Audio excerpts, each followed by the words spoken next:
And we're back live high in the sky of the Atlanta Hartsfield-Jackson International Airport here on the WCEG network on WCEGTalkRadio.com, the worldwide community empowerment group. Like us on Facebook, follow us on Twitter, and follow us on Instagram at WCEG_talk_radio. Listen, I always forget to do this because I talk so much on here, but if you have any comments or concerns, please don't hesitate to give us a call at 678-619-1402, 678-619-1402. Again, that number is 678-619-1402. Ladies and gentlemen, we have for the past hour had the opportunity of chatting with the president of the Atlanta branch, NAACP, Mr. Richard Rose. And again, we thank you so much for being here with us today, for taking time out of the fight for justice to stop into WCEG. Well, this is part of the fight, and I'm happy to be here. Absolutely, absolutely. We talked a little bit offline about what I consider a free-for-all. You know, when Dr. King died, and I say this all the time, when he was assassinated, I should say, you know, it seemed to me that the floodgates opened for organizations. And, you know, I just wonder why so many people decided to go with many other organizations as opposed to keeping charge of the organizations that had already proven themselves time and time again. Well, first we have to recognize the power of Dr. King himself. Yes. I mean, he had a cadre of leaders. Yes. Right? So when you think about, they were different leaders with different backgrounds. Yes. You could have Hosea Williams in the same room with Andrew Young. Yes. You could have James Bevel and C.T. Vivian. Yes. I mean, you had, and you know, you can't forget Y.T. Walker, who That's was correct. the chief of staff. Yes. And were all very intelligent men. Absolutely. You know, Hosea Williams was a chemist. Yes. You know, you had Dr. Lowry. Yes. Dr. Vivian. I mean, so you had great people. And it's hard to harness those people. I won't see that again in my lifetime. You may. It's funny you mentioned that because my best friend and I always talk about our age bracket. Now, we're all that age. Right. Where Dr. King and Dr. Vivian and you know, and all the ones that you mentioned, Jose Williams, all those guys, we're that age bracket, and the mark that they left on our nation at such a young age. Right. I'm a year younger than Dr. King was when he was assassinated. And it baffles me sometimes that a man of his age and caliber created such a wave in our world, not even our nation, but a wave in our world. So you're right. I mean, I could only imagine the power in a room full of those men. Well, he sort of collected people like Christ did. Yes. Oh, yeah. So Hosea Williams, for example, was working for the U.S. Department of Agriculture in Savannah, Georgia. Yes. Every day, by himself, would go down and picket this hotel in downtown Savannah. Yes. Alone most of the time. Yes. So when and Dr. King heard about it, went down to visit, you know, to recruit it. Yes. Kind of same thing with Willie Boulder. Yeah. Oh, yeah. You know, recruited him out of the pool room. That's right. My cousin James Bevel was in seminary with John Lewis, C.T. Vivian, Bernard Lafayette. Yes. And so when he came, I remember, it was before I was 12. I can't remember exactly. He came to my house in Memphis to tell my mom that he and some other preachers had started a new organization. Southern Christian Leadership Conference. And so she asked him, she said, well, James, you know, why don't you, the NAACP always been here. So he said, well, you know, they have a lot of rules. He said, we don't have time to check with people when we get ready to go into a place. Gotcha. And they were deliberate in picking the worst kinds of racists that they could find. Gotcha. Bull Connor in Birmingham. Jim Clark in Selma, Alabama. So they had a different perspective, and probably the NAACP wasn't as strong in some of those cities. They were strong in Birmingham. That because Fred Shuttlesworth and other people were there. But they weren't strong in Dallas County in Selma. But they knew where to go. It's funny how you describe the SCLC and the NAACP, and in my military mindset, I see the SCLC being the Marines. They're the ones that just go in and tab stuff. Well, that's exactly right. And the Army was the NAACP who came in and tried to fix it all, did the legal stuff behind it. And my military mind thinks about that. But you're right. Yeah. So they had different roles and different roles for different people. Yes.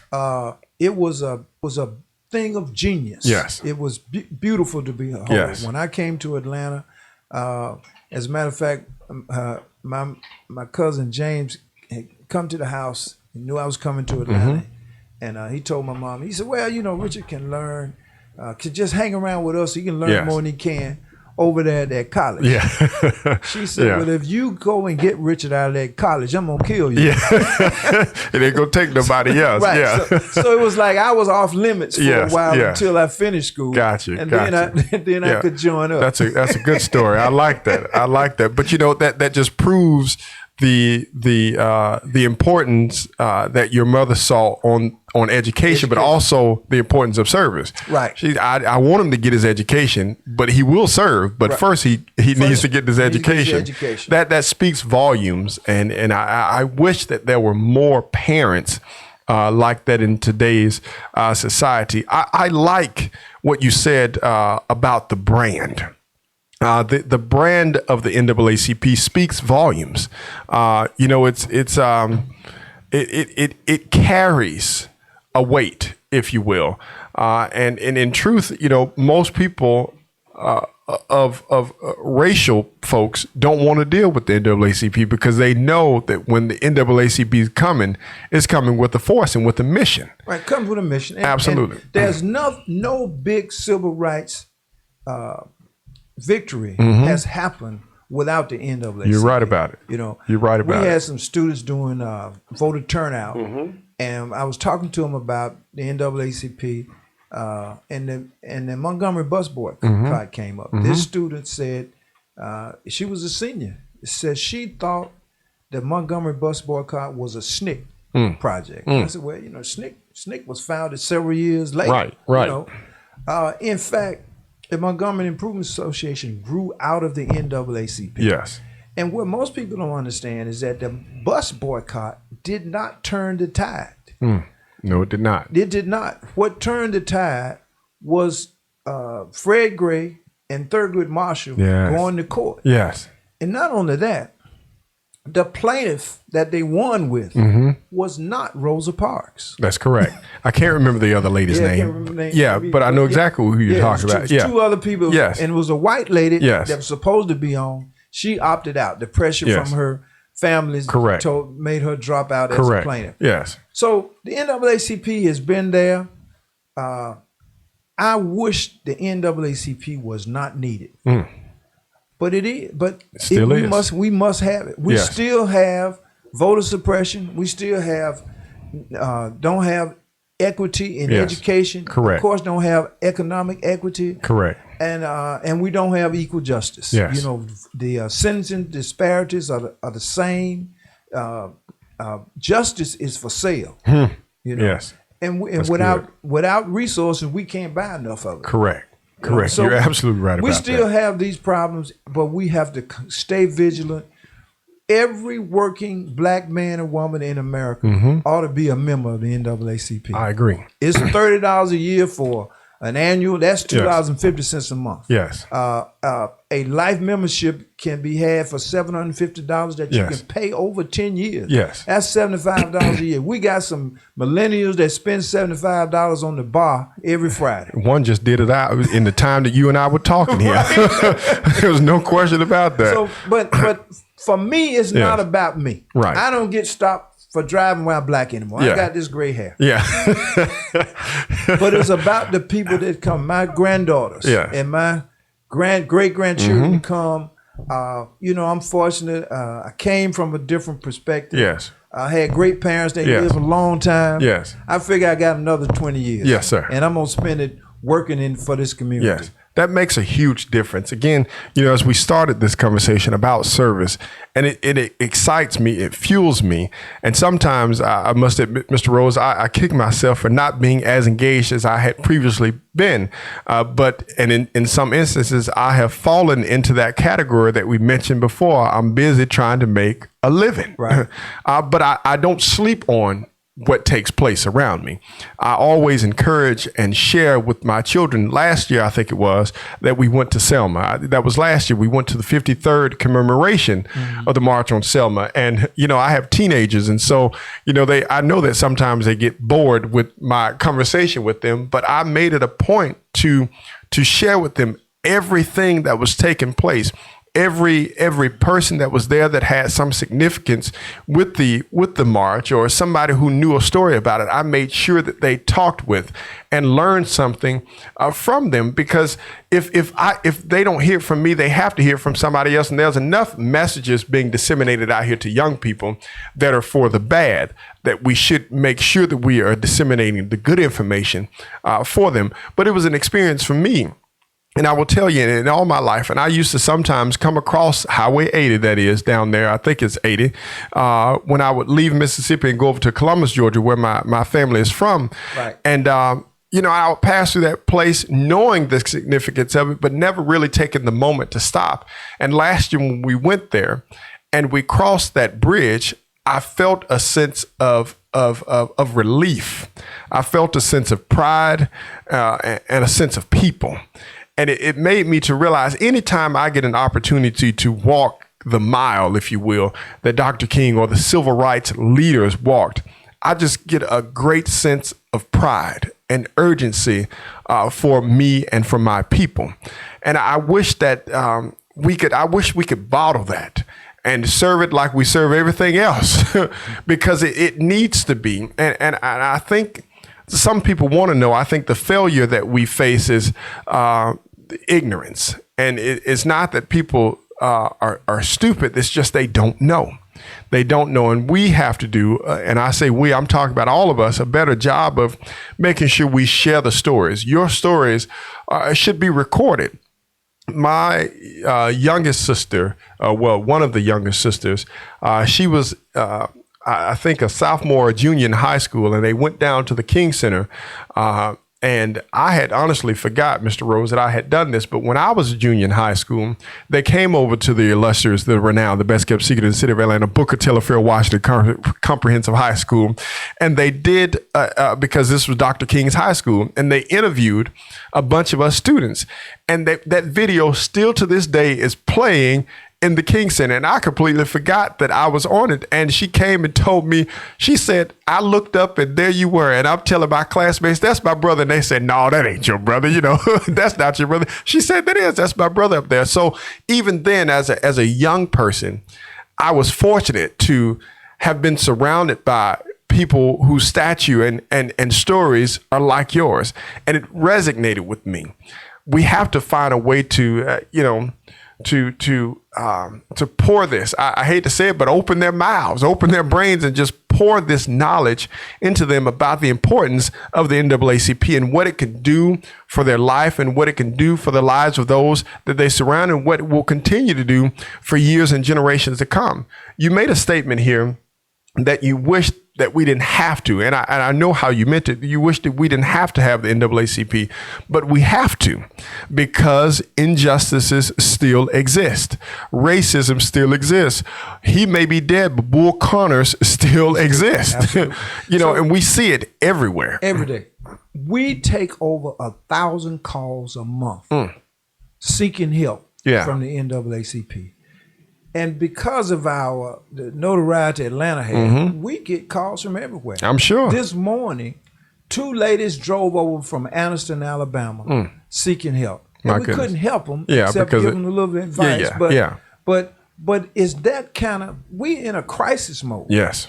And so if we think, because we got a job, we retired from Lockheed, retired from the city of Atlanta, retired from the public school, people are hurting out there because they don't have the capability to fight the racism that all of us take about. I'm educated, but other people don't have don't have those advantages. Right, right.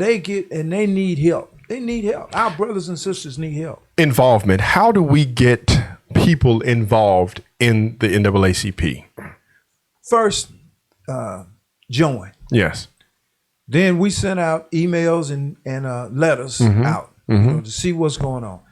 And put a time that you will volunteer in your budget. Yes. Just like your light bill. You know, decide that you're going to give up 4 to 6 to 8 hours every month for something for the NAACP. Yes. That will help us get out there. Yes. Help us do a lot of things.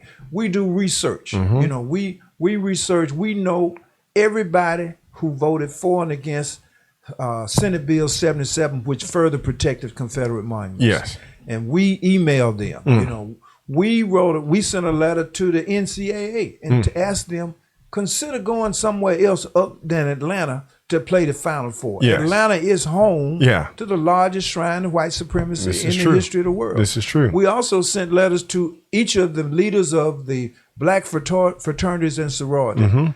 Tell your people don't come to Georgia. Let's send an economic message to Georgia. Everybody wants to come to Atlanta. Everybody wants to come to Atlanta. Yeah. But we have to understand Atlanta is in Georgia. Yes. You got to get here first. That's right. That's right. Unless you fly in, you have there's a likelihood or possibility, strong possibility that you're going to have some kind of bad experience if you have to stop other than in Atlanta. You're right. You're absolutely right about that. I've seen it. I've seen it in my travels in my own state of Georgia. I've seen it in Mississippi. I've seen it up north in Virginia. I've seen it in as far west as Nevada. I've seen it. Unfortunately, the South houses so much of this hatred. You mentioned Richard B. Russell, and you know what's amazing to me is that people fail to realize how racist he was. Right. You know, we have these shrines here in Atlanta that speak to him, but people fail to acknowledge or know that if he had had his way, civil rights really wouldn't have made any way in our nation today. And if Richard B. Russell had his way, we would still be under Jim Crow law. Speaking of that, let me tell you another project we have going on. An advertising agency came to us in October. The employees are allowed a project, community project that they can work on using their company resources. They don't get paid for it, but they can use the resources. So they have designed an app for Android and iPhone that when you point it at one of these monuments, it tells the whole story about that person. Really? It's called Invisible Hate. Really? And so we will be launching that on Juneteenth. How about it? As a matter of fact, we're working hand in hand with the Southern Poverty Law Center, who has cataloged all of these monuments nationwide. Although there were 11 states of the Confederacy, there are 34 states with Confederate monuments. Really? Now that's news to me. I just got a new wrinkle in my brain of knowledge. I did not realize that there were 34 states that house some form of a Confederacy celebration. So that you know, they years ago they dubbed Atlanta the city too busy to hate. So that tells me that some states didn't mention it, but now it shows it. You know, there were 11 states in the Confederacy, but it definitely shows that 23 more or 21 more were out there holding on to it. And so we you know, when the agriculture declined and the Industrial Revolution, people moved from the South all over. Yes. They took their hatred with them. Yes, they did. There are Confederate monuments in New Mexico. There was a school that they renamed in San Diego, California, named for Robert E. Lee. They just renamed it. Wow. You know, when I started this campaign. He didn't even make it that far. He didn't make it that far. My goodness. When I started this campaign, you know, in my first year in office, a lot of people looked at me and said, well, we have other things to worry about. Yeah. In fact, all of this was one campaign of oppression. Yes. Voting suppression, lynchings, night riding, monuments, economic discrimination. Correct. All of this is one campaign of oppression. Yes. Remember, the objectives of oppression are degradation and deprivation. Yes. And so, and you have to give the United Daughters of Confederacy and the Sons of Confederate Veterans, you got to give them credit. They've done a masterful job. Yes, they have. Of narrating. Yes, they have. The losers of the war won the war, the narrative. Yes, yes, they have. And I tell you, when we had a big press conference. Griggs, my right arm, was there. We had it over at SCLC. Yes. We collaborate. I believe in collaboration. Absolutely. You know, and so after the press conference, they played it. You know, a lot of people were calling the WCEG office. I got some calls that, you know, pretty profane. Yes, I'm sure. But I got one call, and the man said, "I'd like to speak to Mr. Rose." I said, "Speaking. How can I help you?" He said, "I'm a white guy." Thank you. What y'all got to understand is that the Civil War never ended. And it struck me how profound that is. Yes. Because he's absolutely right. Right. We just were the victims of the war. Yes. They continue to wage war on our psyche. They continue to wage war to take our property. Correct. They continue to wage war to make us afraid to stand up and be Americans. Yes. That's absolutely right. And so it's not, that is the critical thing. The question is, when will it stop? If we don't start now and really work hard against this campaign of degradation, then your children, your great-grandchildren, and my great-grandchildren will suffer the same fate. You know, I saw once on you know, social media and the internet, you'll find anything, and I saw something of the Sons of the Confederacy that called the Civil War the War of Northern Aggression. That's what they call it.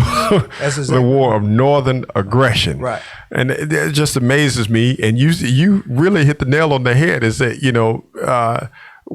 the North might have won for all of America, but the Confederacy definitely did a good job at narrating the story. And that, you know, that always tells the story. That's why they call it his story. That's right.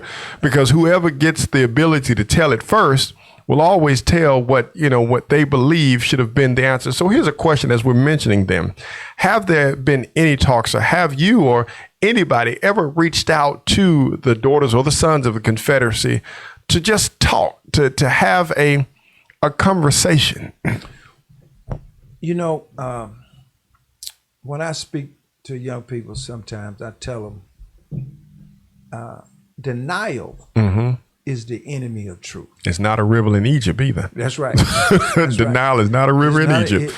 So they are bent on denying. They tell you, and I've spoken to some of them, they tell you that the war was not about slavery.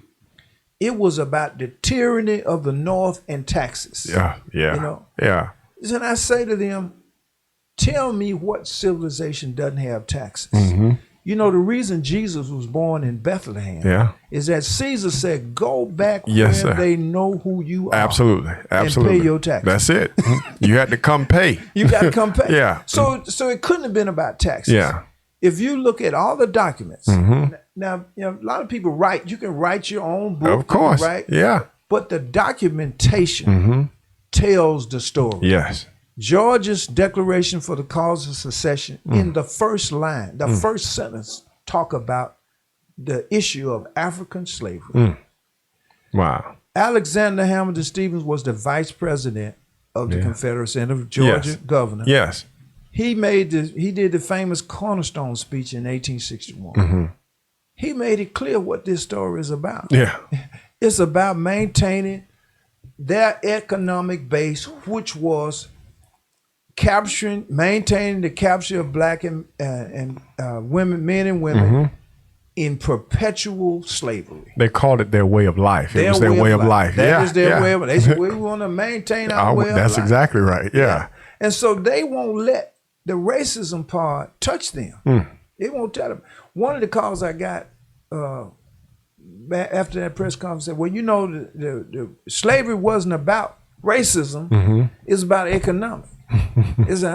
You can draw a line to anything. And I said to him, I said, you know, slavery was an economic system based on racism. Yeah. Based on race. Right. You can't separate them. There's no other way. Because there were no white slaves None. in perpetuity. None. Not one. Not one. Yeah. So help me out here. My goodness. I can't think of the real title of this movie, but it was on over the weekend. It was an Alex Haley movie. I want to say it was Queen. Is it called Queen? Yeah, that's one with Queen, right? With Halle Berry. Yeah. Right. You know, that was the first time I've seen Roots. I've watched a lot of, and I guess I never saw this one. I missed this one. And I watched it, and this movie was brought to my memory when you mentioned earlier about Harriet Tubman saying, you know, I could have freed another 1,000 if they had known they were slaves. Right. And in the movie, Halle Berry, who plays Queen, kind of was in that realm for a moment until finally she learned that they weren't for her. Right. They weren't for her, and she finally went off on her own. But even then, she tried for a long time to pass. On the other side. And unfortunately, many of us, our mindsets are still stuck in that place of passing. Many of our mindsets are stuck in that place. And I will admit that I didn't think it existed for a while until I had to encounter it firsthand. And I guess the same instances is meant for the sons and daughters of the Confederacy. Their mind is, we didn't do anything wrong. They don't think that any of it was wrong. They believe that they were justified, and they believe it more because even they'll use the Bible as a means for slavery. I've seen it and I've heard it many times that, you know, they'll say the Bible even said you should have slaves. So why didn't you have every color slave as opposed to just one color slave? Yeah. Yeah. So the things about the Sons of Confederacy, they call it the War of Northern Aggression. Yeah.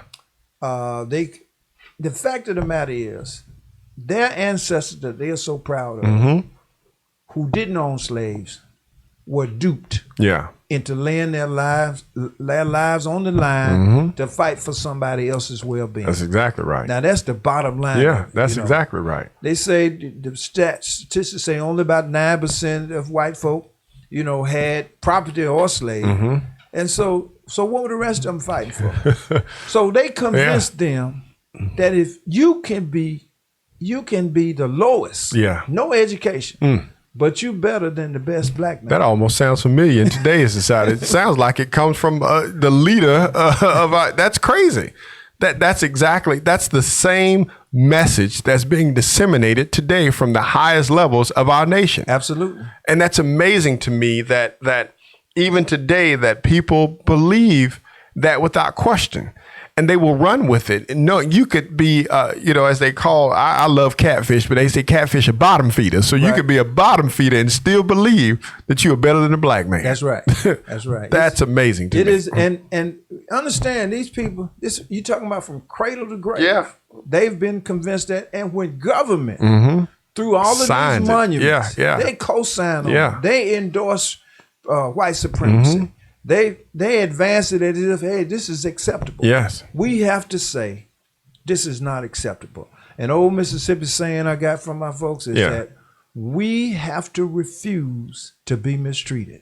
That kind of puts me in the mind of Fannie Lou. Right. Say, I'm sick and tired of being sick and tired. That's right. You know, that as we talk more about the Confederacy, I think of how even they have turned on their own people. And I say that in the contents of recent, Jefferson Davis Sessions, right. or it's Beauregard. I'm sorry. His name is Beauregard. Right. Even they turned on him and got rid of him. So it's a matter of, just being powerful, right. Always being in charge and always overseeing something or somebody, putting somebody below you, and even using even the lowest to make them to believe that you are higher than anybody else. Right. How does in today's society, and we've probably talked about this in some instances, but how do in today's society the committees that make up the NAACP, how do they combat this? How does the Education Committee combat this? How does voter registration combat this? How does the Criminal Justice Division combat this?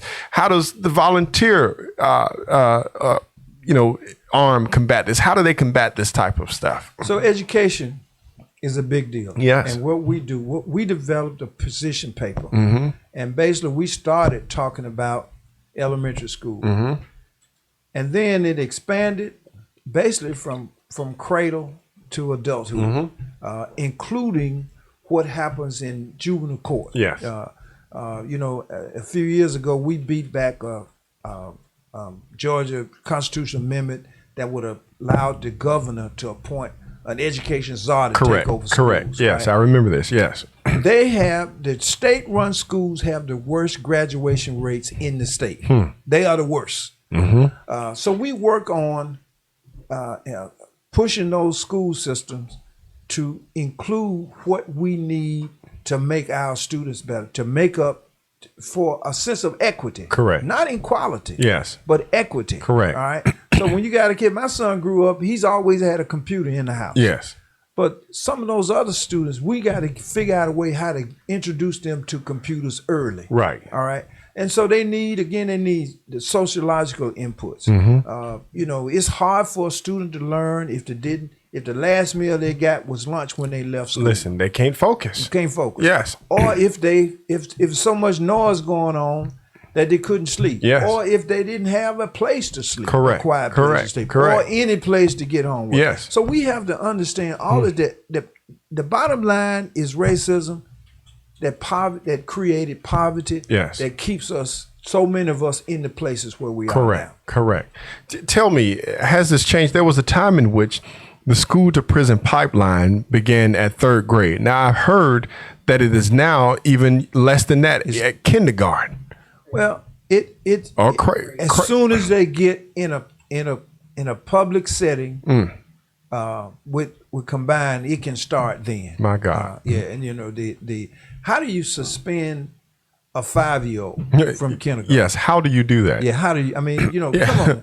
And I have to say that it's difficult for teachers who are versed in education. All right. We have to understand, as we said, those kids bring a lot of problems. Yes. We are the product of our total environment. Correct. Not just the school. They're in the school for part of the day, and not just at home. Yes. But what goes on around them everything. As well. Yes. Everything. When we know the system has done a significant and far-reaching job of deprivation on our families and our communities. You know, not enough, and this is no attack of educators, but not enough educators are doing it from the heart anymore. There was a time in which those who educated, such as your mother, I'm sure, who educated because they wanted to see people become something more than what their environment and so on and so forth had. I can think of even when I was in high school, and not that I came from a bad environment at all, but teachers who cared, who made sure that you had anything and everything. And they went beyond themselves using their resources to make sure that you got the best of what you needed. And in today's society, we don't always see that. Some educators do it for a check. Well, it changed. Now, when my mother was teaching, and when I was in elementary and high school, we had the best of the best. Oh, I'm sure. You know, actually, in my high school, most of the teachers had master's degrees because they couldn't get other jobs. Yes. You know, this was where it's at. You know, where you find another Benjamin Mays, for example. Yeah. All right. We have it. We have it. Right. Yes. So it has changed a lot. Yes. My mother retired because she intentionally taught right next to public housing. Yes. They tore the housing down and they said, "Okay, Ms. Rose, we're going to have to move you to another school." They tried to move her to a white neighborhood. She said, "Well, I'm not going there." Yeah. You know, she said, "This is where I go." Yes. And so they said, "We don't have any spaces there." Yes. She said, "Okay, I have enough years. I retire." Yeah. And she called me about it, you know, and I said, "Well, you know, you got to go with your convictions." Yes. You know? Yes. And so she knew that the retirement wasn't going to kick in because she wasn't 60. She was still 61. Got you. But we just let it lay. Yeah. And so when they found out she was serious, then they came back to offer her to stay. And by that time, she had decided how she was going to work with the NAACP in Memphis. Yes. Yes. So, you know, you have to have that commitment, and you're right. It's not there as widespread as it was. We talked a few weeks ago. I was here and I was with Reverend Diane on her show, and we talked about education, which was one of the bigger things that we talked about. And we talked about how organizations such as Teach for America, which in some instances has its its pluses, but it doesn't give us what the children need. It takes somebody out here who got an education in, whatever, and put them in the school to teach children, but their heart is not there. Well, no, their heart's not there. They don't know the process, the Correct. science and art of teaching. Correct. It is a process. Yeah. It is a science. I think I'm a pretty smart guy, but I would not put myself in an elementary school or high school to teach. It takes a very different type of person to do it. Absolutely. It takes a different type of temperament, a different type of attention. It's just a lot of different factors that go into being an educator. From my work with the NAACP and our education group, principals do not want Teach for America's I can believe that. I can believe it. I can absolutely believe that. Wow. And not just one have told me, several have told me. They say it's the worst thing that could happen. I had the opportunity. I was a paraprofessional for 2 years when I was a reservist before I went active duty. And in that time frame, I saw a lot of Teach for America persons come through the school system. And you are absolutely right in that some of the principals were not pleased with them. They took them because they didn't have a choice, or they had a vacancy that needed to be filled. And however the contracts are written, they had to use these individuals, but most of them weren't pleased with them at all. Mr. Rose, the hour has gotten long on us, but I want you to take this opportunity to not to sell, but to explain what more the NAACP does and can do for our community. I think that what better person to come and share the history and the legacy and the future of the NAACP than the president of the Atlanta branch. When I had the opportunity to devote my time and attention to it, it was the greatest work I had done in my life thus far. Outside of being a father, I loved my boots on the ground doing stuff with the branch. And it was a great work. I can remember, and you may remember Reverend Prather, Douglas Demetrius Prather, my brother-in-law, just really great guy. And it was a wonderful time working with him. And I'll tell you this quick story before you get there. So he and I went to a funeral in Perry, Georgia.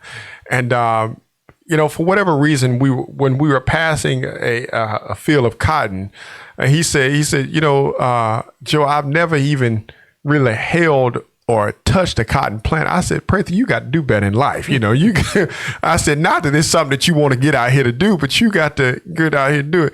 He says, well, we ought to pull over to the side of the road and pick it. I said, well, I haven't done it to the extent that our ancestors did, but I had an opportunity to go out into a cotton field and pick it. I said, and I know I'd have been beat because I didn't do it right. I pulled a whole plant up, out of the ground. He said, well, I'd have probably done the same thing. He says, well, I want to get something before we go back to Atlanta. I said, all right. So we eased off the side of the road. And then I started thinking about it. I said, you know what, this may not be such a good idea. He says, why you say that? I said, because my Afghanistan mind is telling me that we ain't going to be able to just step over into that cotton field. There's probably some tripwire or some electrical wire, something like that out there. He said, you know what, you might be right. I said, can you imagine the story? 2 black NAACP preachers dead in the cotton field in South Georgia. Can you imagine? I said, even though we were the ones that got ourselves out there, do you know they'd have turned up the state of Georgia thinking that somebody came out there and did that to us? And all of because we simple-minded, getting out here trying to get in this field to pick some cotton. I said, we'd have been in the news for years and weeks to come. And he said, you know what, I'm glad. And we pulled right back on the road and got off the road. But, it makes me think about how, having somebody who was as engaged and as involved in the NAACP and how his infectious love for the organization spread to me and to others that were around us. So tell us, how can we spread that infectious joy and love of the NAACP? So I would say you have to start joining us. Mm-hmm. We keep going and volunteers. Yes. Put us in your budget. Yes. For some of the things we do. And one of the other things I didn't mention is that we have also developed a mobile app, a Black Business Directory. Okay, good. It's called Black Friday 52. And where that came from, we have Black Friday after Thanksgiving. And that's correct. A few years ago, Farrakhan said we ought to do business with a black business on Black Friday. Mm-hmm. Well, we said we need to do business with a black business all year round. Yes. 52 there weeks you go. out of a year. Yeah. Mm-hmm. So I love that. Now we will be vetting those through other branches and through youth councils and college chapters, because we want to make sure it is a black business. Yes. We know that 2/3 of the employees of a black business are black. Yes. So we will be doing, it will help the community if we do business with each other. Correct. When I was growing up, we were all confined to We didn't have a space. choice. We didn't have a choice. We Yeah. knew who the plumber was. We knew who the lecturers. Correct. So now we spread it out a little bit. Yes. But we still need to have a sense of community that's without regard to the geography. Correct. And so we hope this will do that. But we have lots of things. If you can do research. Yes. If you can take some students somewhere. If you can help us when we have volunteers coming during the election time, help us get with some pizza. Correct. Yeah. Or if you have a group of family gathering, invite us. Invite me out to speak. We got a group of people who can tell the story and tell you what's next. What's next? When you say that, it made me even think if somebody's having a family reunion, and this is a plug, if you're having a family reunion in Atlanta, why don't you, everybody's always trying to find something for them to do. Go and volunteer with the NAACP Absolutely. at some event. That would be a great thing for a family to do. Right. That's amazing. Are there any events that are taking place in the next few weeks or next month that our listeners could join in on? Well, you come and join us. We going twice a month to the Lynching Museum and the Lynching Memorial and the other museum in Montgomery. Okay. So come and join. We want to take students. So if you can volunteer to sponsor students, $40 will take you to sponsor students. Got you. And come in and chaperone. Help us chaperone. Because we need people to go with us. Correct. This will be twice a month. Go on our website, NAACPAtlanta.org. Got you. Follow us on Facebook, Atlanta NAACP. Correct. Twitter, Instagram, It's NAACP everywhere. Atlanta. Yes. We there. Yes. We're trying to be there. So we know hard to find. Yes. 404-524-0580. Yes, sir. 404-524-0580. And you can shoot us an email, info@NAACPAtlanta.org. We'll answer your questions. We get 1,000 calls a month. We'll take yours. Isn't that something? As we get ready to wrap up these final moments here, is there any nugget that you can share? I mean, you've listen. I'm a garden over here. I mean, you have definitely planted some seeds here tonight. But is there any nugget that you could share that helps you, that is your motivation each and every day, that helps you to do what you do, that motivates you to do what you do each day? What is it? I remember you mentioning your mother. You keep her in your heart every day, and that may be the nugget, but what is it, the thing that drives you each and every day to get up and work hard for the NAACP? Well, it's what I learned from my mother. The story of Mary Holmes Seminary, which was a Presbyterian-run boarding school for coloreds and Native Americans, and Indians, and where they came from.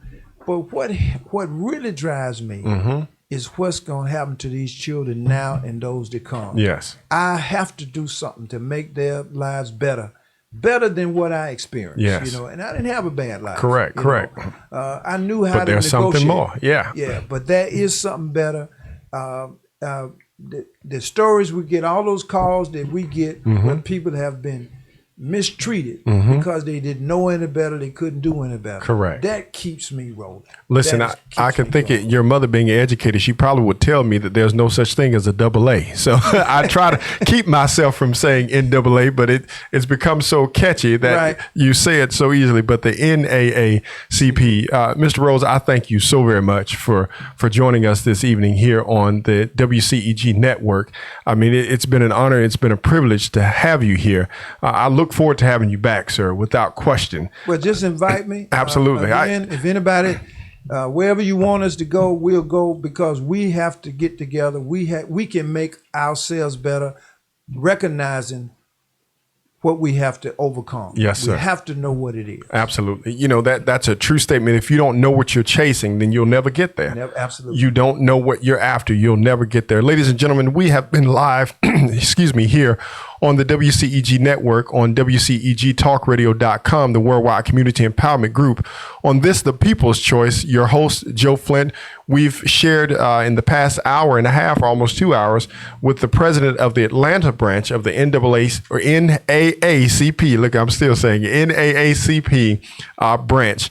And without question, one of the most formidable branches in the nation. This nation Listen, what just happened in front of me is what puts in mind of the question was asked, what's the greatest nation in the world? Donation. That's that's the greatest nation in the world. So, ladies and gentlemen, if you are not already a member, we need you to join the nation, the donation for the NAACP. Listen, you could spend your $30 on many other things, but I guarantee you your return on investment won't be what it would be if you were spending that time with the NAACP.